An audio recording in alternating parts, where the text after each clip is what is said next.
Over on Jaguar Gatorade, a new college football video is out. In this video, we talk about a bizarre controversy involving Kansas State and the country of Japan from the 1980s. Click the card in the upper right corner to watch. And now, on with our feature presentation. After the 2021 season, when eventual Hall of Fame quarterback Ben Roethlisberger retired, it forced the Pittsburgh Steelers in a position where they haven't been in nearly 2 decades. Because for the first time since they drafted Big Ben in 2004 and hit a home run with that pick, they needed to draft a quarterback. They needed a new franchise guy, and they needed to find the man who would succeed an absolute legend on the field. Sure, signing Mitch Trubisky in free agency was fine, considering the money that they gave him, and it gave them a stopgap option at least to the point where they wouldn't have to put the rookie in right away. But everyone knew that he wasn't the long-term answer or the franchise guy.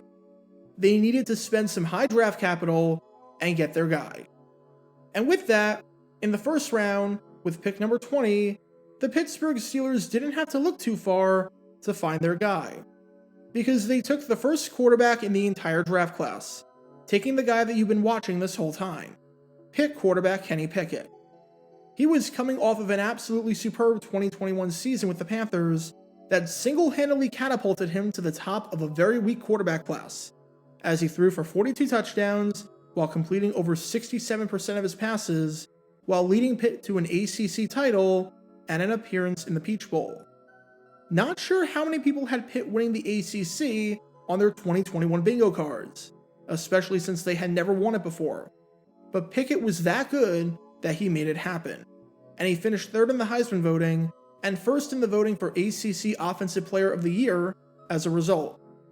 He played his college ball at the stadium formerly and forever known as Heinz Field, and now would be playing his pro ball at the same stadium. And after riding the bench for the first 3.5 weeks, while Mitch Trubisky stunk up the joint and couldn't move the Steelers' offense down the field whatsoever, head coach Mike Tomlin finally made the switch. To thunderous applause, at the start of the second half in Week 4 against the New York Jets, Tomlin benched Trubisky and put in the rookie, officially signaling the start of the Kenny Pickett era. This was a brand new era in Pittsburgh, and everyone had high hopes for the guy, considering his draft status and considering the fact that he had a pretty solid preseason. Yeah, it hasn't quite worked out that way. Because through 3.5 games, the Kenny Pickett experiment has been a complete and utter disaster. Obviously, it's only been 3.5 games, and there have been plenty of famous quarterbacks who have awful starts that went on to have long and fruitful careers in the NFL. Heck, Steeler fans know this well, because Terry Bradshaw's rookie season, where he led the league with 24 interceptions and kept getting benched, was a disaster, which you can learn more about by clicking the card in the upper right corner. Through Bradshaw's first 4 games that season, he had no touchdowns and 5 interceptions, completing less than 40% of his passes and posting a passer rating of 35.8 in that stretch, which is worse than if he did nothing but spike the ball to the ground on every single play. And outside of Pittsburgh, there are plenty of guys who had horrible starts to their career, like Josh Allen and Troy Aikman, who went on to become great players in the NFL for a long period of time, and went on to become some of the top players at their position. But even though it's early, when watching Pickett, you can't help but think that something seems off. He made a ton of highly questionable decisions, especially in Sunday night's game against the Miami Dolphins, where I'm not quite sure what he was thinking on some of his interceptions and throws. Throws past 10 yards downfield seemed to be a struggle for him, and if you don't believe me or your own 2 eyes, then perhaps this chart courtesy of Next Gen Stats can showcase that, where on anything past 10 yards, he is significantly, and I truly mean significantly, worse than the league average.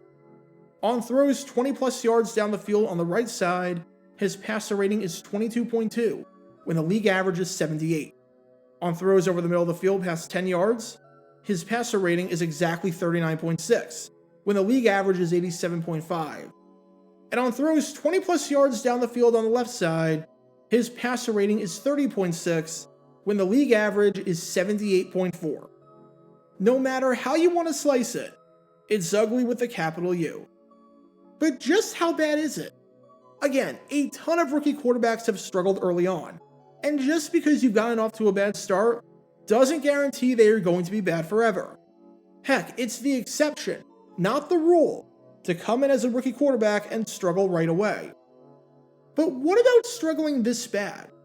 What about struggling to the point where through your first 4 games, you not only have a passer rating of 66.7, which is dead last in the league and ranks 34th out of 34 qualified quarterbacks, but for the purposes of this, you've thrown 2 touchdowns and 7 interceptions? What about a start so bad, where not only can you not find the end zone, but you're actively giving it up to the other team and routinely throwing it to the wrong colored jerseys? Well, I did some digging. And folks, if you're a Steelers fan, you're not going to like this at all. Because when you break it down, Kenny Pickett has been historically bad. Here's the criteria that I looked at, and it's pretty straightforward. Through your first 4 games as a rookie, you had to throw 2 touchdowns or less, and you had to throw 7 interceptions or more. In other words, I wanted to look at guys that had roughly identical stat lines to that of Pickett, who had 2 touchdowns and 7 interceptions through 4 games played. I should also note that you had to play at least 4 games as a rookie. It doesn't mean that you had to start 4 games as a rookie, or even necessarily throw a pass. You just had to come into the game at some point. So if you threw 7 interceptions in your first 4 games, but you did so by playing in 2 games as a rookie, and then 2 games as a second-year player, I'm not counting that. And in total, in the post-merger era, so going back to 1970, excluding Pickett, there are just 4 quarterbacks to qualify and have a start that poor. Prior to this year, there were just 4 quarterbacks since 1970 to play a minimum of 4 games as a rookie, and through those first 4 games, threw 2 touchdowns or less, and threw 7 interceptions or more.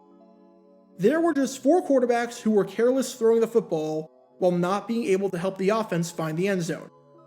Now again, it's a sample size of 4. By no means is a sample size of 4 statistically significant in any way.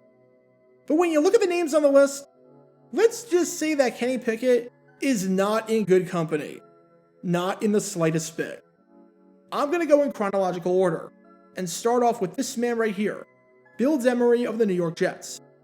Now, in fairness to Demery, he was never supposed to even play or appear in an NFL game.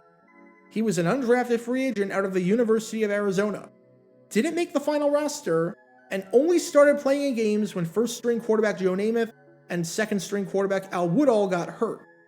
In fact, when Demery went to try out for the Jets, he was so out of shape and was so unsure of his abilities and whether or not he was even any good that he didn't even work out, and he opted to just show the Jets a film instead. They still signed him. Just based on that backstory, you can probably guess how Demery's career started off. Through his first 4 games, he completed 9 passes to his team and 7 to the other team, completing 29% of his passes while throwing for 1 touchdown and 7 interceptions. Demery never played again after the 1974 season, finishing his career with 2 touchdowns, 8 picks, and a passer rating of 22.2. Fun fact, in 1974, Demery was hanging out with one of his teammates, David Knight, and Knight told him, "We'll all be trivia questions someday." And he was right, though not in the way that he probably envisioned. Next up on this list is another Jets quarterback, and a man who, amazingly enough, was the best name of this entire group, which gives you an idea of just how bad this group was. And that is Matt Robinson, who was drafted by the Jets in the 9th round of the 1977 NFL Draft out of Georgia. The rookie was supposed to be insurance just in case something happened to the team's first-round pick from 1976, Richard Todd. However, Robinson played in 4 games during his rookie season, even getting a start in one of them. Those games did not go well. He threw just 2 touchdowns along with 8 interceptions, while completing just 37% of his passes and having an abysmal passer rating of 29.6. In literally every single game as a rookie, his passer rating was lower than that infamous 39.6 rating, which should give you an idea of how bad he was. Now, in fairness to Robinson, he actually carved out a decent career for a 9th round pick from the perspective of being employed and from being in the NFL, playing until 1982 and even starting 11 games for the Jets in 1978. But that's not to say he was good. because he finished his career with a completion percentage of 46.7% to go along with 18 touchdowns and 38 interceptions. For some perspective, there were 53 quarterbacks to throw at least 300 passes from 1977 to 82.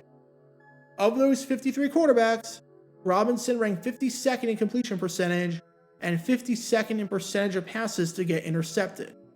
So yeah, he was pretty bad. But oddly enough, he was not the only quarterback who qualified for the stat by having an awful 1977 season. Because now, we go to Cleveland, where we can talk about Nebraska quarterback Terry Luck. Initially, the undrafted free agent wasn't even supposed to play in the NFL, as at one point, he walked away from the Browns due to a bad knee in order to assume a coaching position. However, Luck wound up coming back and playing for the Browns, and unfortunately, the team was worse off because of it. He played in 4 games during his first season, and in those games, he threw 1 touchdown and 7 interceptions, losing every single game and posting a passer rating of 37.2. The 1977 Browns were an underachieving mess from top to bottom, which you can learn more about by clicking the card in the upper right corner.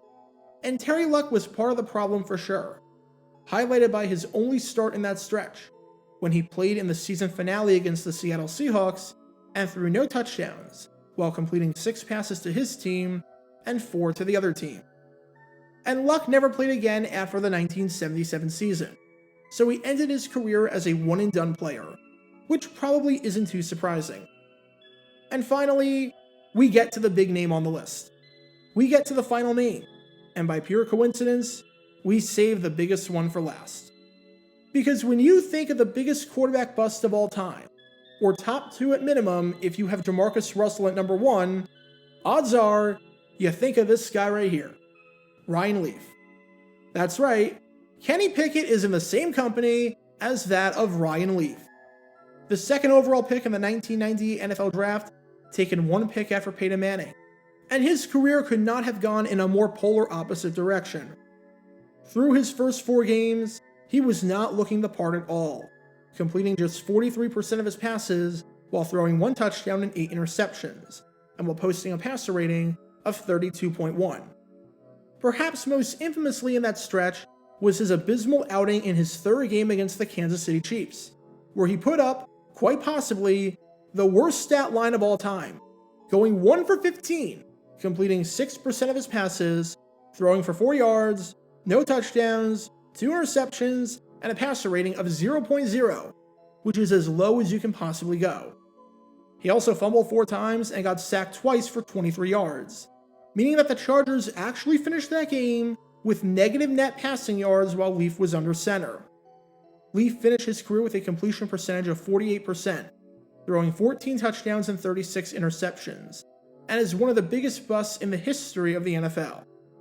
Every Mount Rushmore of NFL busts features this man on it. So that's the company that Kenny Pickett is in. He's in company with Bill Demery, Matt Robinson, Terry Luck, and Ryan Leaf. Those are the 4 quarterbacks who had comparable starts to that of Pickett. Those 4 quarterbacks combined to go 15-30 in their careers as starting quarterbacks, while throwing 36 touchdowns and 89 interceptions, throwing roughly 2.5 interceptions for every 1 touchdown. And again, it's only been 4 games, and at least Pickett has certain things that some of the other quarterbacks on this list didn't have, like a good demeanor, an ability to not fumble the ball, and a significantly higher completion percentage, even if most of his completions are right near the line of scrimmage and are throws that any quarterback in this league could make. But it's safe to say that even though there's time to turn this thing around, that this start is not even the slightest bit promising. Because when literally every single quarterback in the post-merger era to put up those numbers has been terrible, it's hard not to feel a bit skeptical of whether Pickett will turn out to be a good pick. Get your official Jaguar Gator 9 merchandise by going to jg9shop.com, and be sure to like this video, ring the notification bell, and subscribe down below if you haven't already, as it helps the channel out a lot. And be sure to check out Twitch every Wednesday night at 9 p.m. Eastern for your chance to play NFL trivia and win cash prizes. Link in the description below. If you want to see videos like this condensed down to 60 seconds, then follow me on TikTok at Jaguar Gator 9. To see college football videos, subscribe to Jaguar Gator 8. To see highlight videos of players throughout the history of the NFL, subscribe to JG9 Highlights. Also, special thanks to all of our Patreon supporters for helping out the channel. Your support is greatly appreciated. See how you can become a patron and request future video topics in the description below.